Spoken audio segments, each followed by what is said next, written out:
৯ September সকালে জেলা প্রশাসকের সম্মেলন কক্ষে জেলা প্রশাসন এবং সচেতন নাগরিক কমিটির আয়োজনে টেকসই উন্নয়ন অভিষ্ট অর্জনে করণীয় বিষয়ক কর্মশালা অনুষ্ঠিত হয়েছে। এতে ভারপ্রাপ্ত সভাপতি বেলা রানী দাসের সভাপতিত্বে উপস্থিত ছিলেন জেলা প্রশাসক এবিএম ইফতেখারুল ইসলাম খন্দকার, পুলিশ সুপার আরেফিন জুয়েল, অতিরিক্ত জেলা প্রশাসক ফেরদৌসী আরা বেগম। বিপ্লব তালুকদারের ক্যামেরায় বিস্তারিত জানাচ্ছেন সিথি জান্নাত। ৯ সেপ্টেম্বর সকালে জেলা প্রশাসকের সম্মেলন কক্ষে জেলা প্রশাসন এবং সচেতন নাগরিক কমিটির আয়োজনে টেকসই উন্নয়ন অভিষ্ট অর্জনে করণীয় বিষয়ক কর্মশালা অনুষ্ঠিত হয়েছে। এতে খাগড়াছড়ি সোনাকর ভারপ্রাপ্ত সভাপতি বেলা রানী দাসের সভাপতিত্বে উপস্থিত ছিলেন জেলা প্রশাসক এবিএম ইফতেখারুল ইসলাম খন্দকার, পুলিশ সুপার আরেফিন জুয়েল, অতিরিক্ত জেলা প্রশাসক এবং ফেরদৌসী আরা বেগম।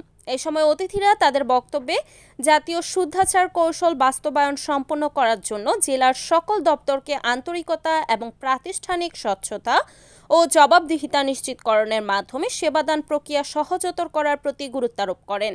এছাড়াও ট্রান্সপারেন্সি ইন্টারন্যাশনাল বাংলাদেশ টিআইবির অনুপ্রেরণায় গঠিত দুর্নীতি বিরোধী সামাজিক সংগঠন সোনাকর আয়োজিত কর্মশালায় জেলা পরিষদের প্রধান নির্বাহী কর্মকর্তা মোহাম্মদ নোমান হোসেন সহ খাগড়াছড়ি বিভিন্ন দপ্তরের কর্মকর্তাগণ উপস্থিত ছিলেন।